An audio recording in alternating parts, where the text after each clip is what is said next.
Hello all of you. And last lecture पे हमने आपका क्या है स्थितिज ऊर्जा यानी कि पोटेंशियल एनर्जी से रिलेटेड एक एक्सपेंशन निकाला था, जो कि था आपका U इज इक्वल्स टू 1/4 पाई/0 Q1 Q2 अपॉन में R स्क्वायर। ओके, अब इसी से रिलेटेड आपका एक यूके बोर्ड में आपका क्वेश्चन आ रखा है 2012 पे।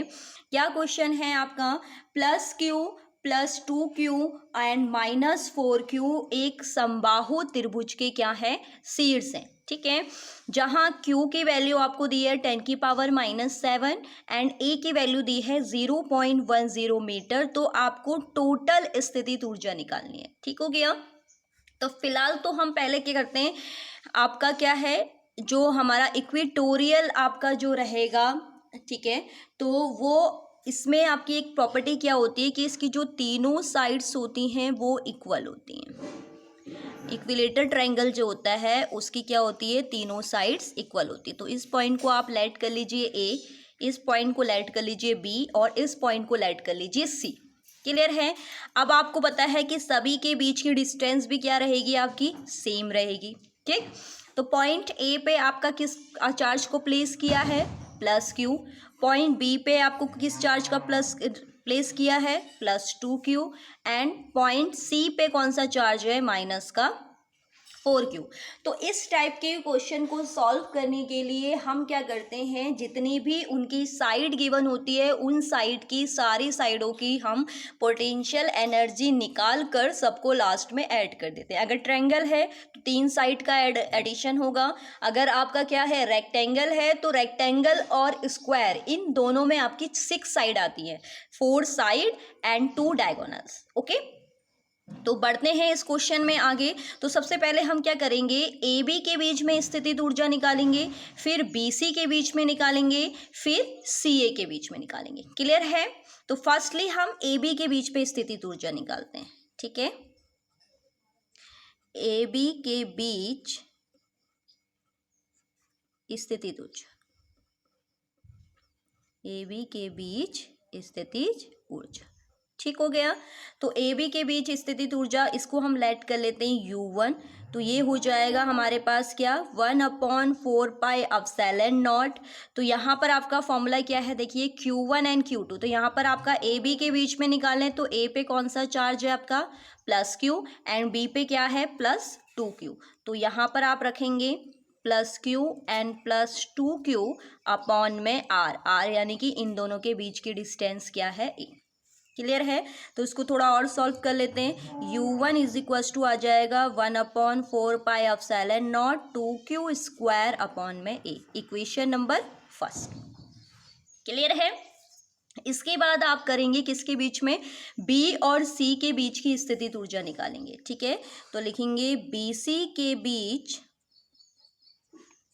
स्थितिज ऊर्जा, BC के बीच स्थितिज ऊर्जा। तो BC के बीच स्थितिज ऊर्जा क्या हो जाएगी, इसको आप डिनोट करेंगे U2 से। ये हो गया आपके पास क्या, 1/4 पाई/0 Q1 एंड Q2। तो Q1 एंड Q2 आप देखेंगे यहाँ पर BC की बात ही हुई है, तो Q1 एंड Q2 क्या रहेगा, प्लस का 2Q एंड माइनस का 4Q, यानी कि प्लस का 2Q एंड माइनस का 4Q अपॉन में डिस्टेंस तो सभी में सेम रहेगी यानी कि A। तो इसको थोड़ा और सॉल्व करेंगे तो U2 इज इक्वल्स टू आपके पास आएगा 1/4 पाई/0 4 2 जा 8 एंड Q हो गया Q स्क्वायर अपॉन में A एंड माइनस। ठीक हो गया। ये हो गई आपके पास इक्वेशन नंबर सेकेंड। इसके बाद हमारी तीसरी साइड कौन सी बची है, AC या CA। तो CA के बीच पे निकालेंगे, CA के बीच स्थितिज ऊर्जा। तो CA के बीच पे स्थितिज ऊर्जा जब हम निकालेंगे तो स्थितिज ऊर्जा के लिए वही same formula, U3 is equals to क्या आ जाएगा, 1/4 पाई/0 Q1 Q2 अपॉन में R स्क्वायर यानी कि A। तो U3 इज इक्वल्स टू 1/4 पाई/0। अब यहाँ पर हम देखेंगे कि C और A पे कौन सी चार्जेस को आपने प्लेस किया है। यहाँ पर आपका -4Q चार्ज है जबकि यहाँ पर Q है, तो it means -4Q into Q upon में A। ठीक है।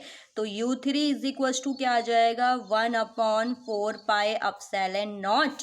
इसके बाद आपका क्या आ जाएगा माइनस का 4Q² अपॉन में A, इक्वेशन नंबर 3। ठीक हो गया। तो अब यहाँ पर हमारा क्या है कि तीनों साइड्स की हमने क्या कर दी है, आपकी स्थितिज ऊर्जा निकाल दी U1 and U2 and U3। तो अब आप क्या करेंगे, कुल स्थितिज ऊर्जा निकालेंगे।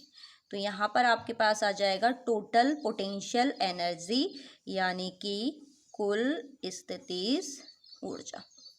तो कुल स्थितिज ऊर्जा हमारे पास क्या आ जाएगी, U is equal to U1 plus U2 plus U3। ठीक है। तो U is equal to U1 की वैल्यू क्या है आपके पास 1/4 pi epsilon not 2Q² upon A।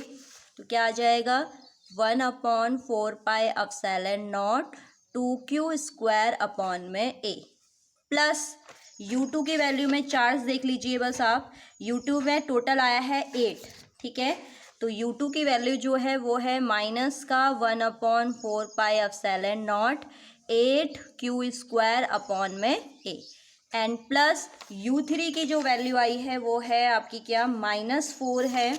It means ये आ जाएगा 1/4 pi epsilon not 4Q² upon में A। ये भी किस पे है आपका माइनस में। ठीक है।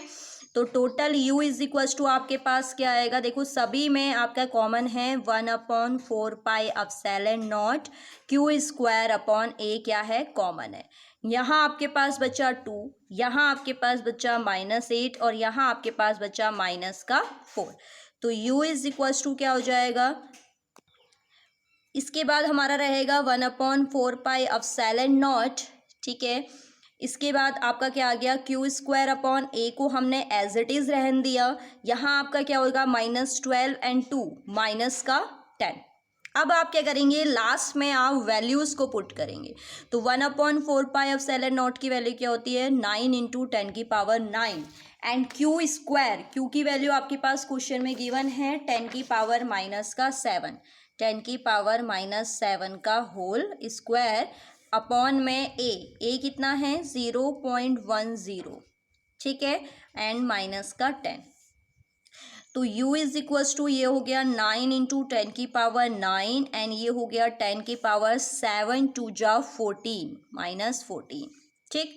इंटू -10 अपॉन में देखेंगे पॉइंट हटाएंगे तो 2 जीरो आपकी प्लेस होंगे।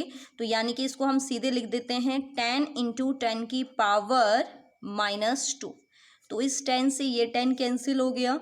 Then U is equal to 9 × यहाँ देखेंगे आप, देखिए यहाँ पर आपकी किसकी पावर बच रही है -5। ठीक है। तो -5 आपके बचे और ये 10 - 2 न्यूमेटर में जाकर प्लस में पावर हो जाएगी यानी कि 2। तो U is equal to finally आपके पास आंसर आ गया 9 × 10⁻³ और ये फाइनल आंसर नहीं है क्योंकि स्थिति ऊर्जा का मात्रक जो होता है वो क्या होता है जूल। ठीक है। तो आई होप आपको ये न्यूमेरिकल आपको समझ में आया होगा। एक एक स्टेप आपने बहुत ही केयरफुली तरीके से करना है। ठीक है। अब आप क्या करेंगे, इस पे सेम सिमिलर क्वेश्चन है आपका। ठीक है। सिमिलर क्वेश्चन मैं आपका होमवर्क पे दे रही हूँ। ये होमवर्क पे आपने क्वेश्चन क्या करना है। ठीक है। होमवर्क के लिए जो क्वेश्चन है इस पे आपको क्या दे रखा है, एक समबाहु त्रिभुज दे रखा है। सेम समबाहु त्रिभुज है जिसमें आपका क्या है, साइड को मैं A से डिनोट कर रही हूँ। पॉइंट A पे आपका -Q रखा है, पॉइंट B पे -2Q एंड पॉइंट C पे +8Q। ठीक हो गया। इस क्वेश्चन के लिए Q की वैल्यू है आपके पास 10⁻⁹ कूलम एंड A की वैल्यू है आपके पास 20 सेंटीमीटर। ठीक है। तो इसके लिए आपने क्या निकालनी स्थिति, सिमिलर क्वेश्चन है बस वैल्यूज थोड़ा सा चेंज कर दी है और यहाँ पर आप फोकस करेंगे जो डिस्टेंस है वो सेंटीमीटर में, पहले आप इसको मीटर में कन्वर्ट कर लीजिएगा। ठीक है। तो ये होमवर्क में जो क्वेश्चन है इसका आंसर आप लोग कमेंट बॉक्स पे देंगे कि इसका फाइनली आंसर क्या आ रहा है। ठीक है।